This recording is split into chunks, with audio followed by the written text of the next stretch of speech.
This video, I'll be talking about the Hobart and Launceston, the Tasmanian property market. Is it still going to grow? We'll be going through the exact growth predictions in terms of percentages for the next 2 to 3 years, the rationale, and what you need to do if you already own a property in Tasmania or you're looking to invest in Tasmania. If you're interested, carry on watching. My name's PK, and I help people build passive income through the Property Investment Accelerator mentorship program using data without needing $15,000 buyer's agent or anything like that. This channel exists for 3 reasons: to talk about property investment, to talk about the local and global economy, and to talk about financial happiness. If you're interested in one of those, smash that subscribe button, give this video a thumbs up.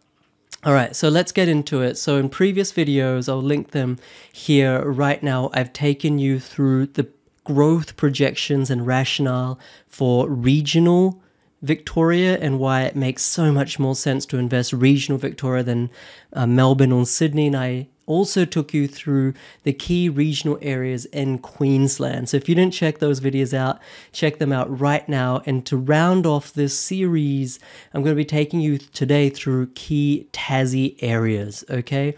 Once again, the source is Biz Shrapnel, Oxford Economics, not these dodgy bank reports. This is actually something a little bit less biased. You know, banks oftentimes predict the worst because they want to get APRA to think things are really bad. And so APRA doesn't constrict the property market, doesn't constrict lending, and therefore constrict bank profits. They have an agenda, so you have to look through their predictions. These reports are much more interesting. Let's get into it. So the Hobart property market we'll start off with. So look, obviously Hobart has performed like incredibly well. I will be the first to admit I did not expect for it to grow this much, and it says right here it's defied expectations. Dwelling approvals and completions have now picked up a little bit, helped by all the grants and things, but really Hobart still has a chronic undersupply of housing, both rental housing and to live in for owner-occupiers. So because of this, dwelling prices have really just boomed for so many years now, going on 6-7 years, right? And I mean, even this year, this financial year, they've gone up. Last financial year, they went up 22%. So it's just been, everyone's having a party over there. So, a surge in underlying demand thanks to, more robust population growth, a flourishing tourism industry, and growing international student numbers. This is what really triggered it, pre-COVID. You can see 2019, 2020, and that was like really the genesis or the rationale why the Hobart property market finally clicked into 5th gear. What's going to happen over the next 2 years, next 2 to 3 years? So solid momentum is likely to carry on. But here it's saying very clearly, before mellowing out from right now. So March 2022, we've just finished that. That's when the rate of growth will start deteriorating. It will still grow, but start deteriorating according to this piece of research. Okay, so from there, the absorption of some undersupply will dampen price momentum. So what that means is chronic undersupply of housing, that will be absorbed. In other words, housing supply will increase or demand will taper down. And this will be added to continued low international migration. And then, of course, rising interest rates, which will worsen affordability. Affordability is already like a huge problem in Hobart. Locals just simply can't afford property.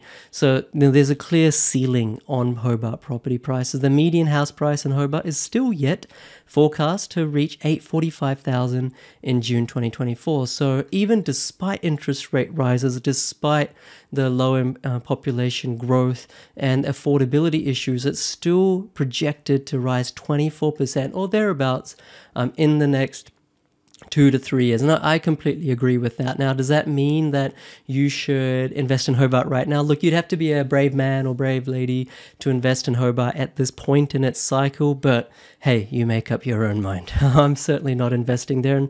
And here's why, right? Like, look at this, the Tasmania dwelling prices, Hobart property prices here in the purple, you can see it really started rising around 2013, and to this date in 2022 it hasn't stopped, and according to their projections, despite interest rate rises, it will continue to go up. I bought in Kingston, just outside of Hobart, in 2013, and then I bought in Burnie in regional Tasmania around this time, 2017. Now, is it a bad time to buy here? Look, it's never a bad time to buy property as long as you have a long-term horizon, 10 to 20 year time period. You'll always do well, but like I said before, you've missed most of the gains, and for mine, there are better places to invest. All right, let's go to the next region in this video, which is Launceston. So like many other satellite cities across Australia, Launceston's market typically tracks Hobart, with a bit of a lag, just like Newcastle and Wollongong versus Sydney. In Queensland, it's a little bit different. Sunshine Coast and Gold Coast used to lag Brisbane, but I really think that they're their own places now, individual, unique, separate cities. But nonetheless, for Launceston, this has been the case recently as well. So Hobart's been strong, and that growth, that price growth, has spilled over into Launceston big time. Prices rose 21% 2020-21, only slightly behind the price growth seen in Hobart, the capital. All right, so it was, a few years ago, it was very, very affordable, Launceston. What's it going to do from this point onwards? The median house price in Launceston is forecast to track that in Hobart relatively closely. Very interesting. With growth slowing once again from basically right now. As has been in the past, price growth in Launceston has expected to move with, but a bit of a lag, okay? But there's some cool projects. So the UTAS, Newnham campus development, the Northern prison developments, they will provide a bit of a floor, a bit of a employment growth story, and that should further support dwelling demand in Launceston. So what this report is saying right here is that the forecast median of 545, by June 2024, that it represents a rise of about 20%. So Hobart, let's say 20 to 25%. Launceston is likely to go up a little bit just below that. So look, Tassie's not a bad place to invest right now if you have a 20-year horizon. But let me say this right now. When it comes to choosing a location, when it comes to choosing a suburb, it's just not where. You need to make sure you understand where to buy, but also when to buy, okay? When to buy. There's an ideal buying window. You don't want to buy too early so that you're stagnating for years before that growth happens. You don't want to buy too late, much like in Hobart and Launceston, where the majority of the growth has happened. Where to buy is important, but when to buy is also important. And then, of course, is the whole concept of how to buy. So most of you in Sydney, Melbourne, you don't need a buyer's agent to buy in Tassie. You just use local property managers for inspections. But, this is like sort of the art and science of property investing. Where to buy, when to buy, how to buy. And obviously, you should educate yourself on why to buy there, not just go off some random YouTuber like me. All right, guys. Well, hopefully that educated you, for those of you considering Tassie. It's been such a good news story over there. It's still going to be, but you might just be a little bit late to the party. Guys, educate yourself that why to buy, the rationale, the due diligence, the education, the understanding. I'll leave links below to my podcast, free of charge, iTunes, Spotify, and the Facebook group with almost 14,000 people now. I'm really excited to grow that community, and really grateful to have you guys here on the YouTube channel with me as well. Leave a link below to the mentorship program, Property Investment Accelerator. But once again, guys, I hope you're getting value out of these videos. Hit the subscribe button if you are. Give it a thumbs up, give it a like.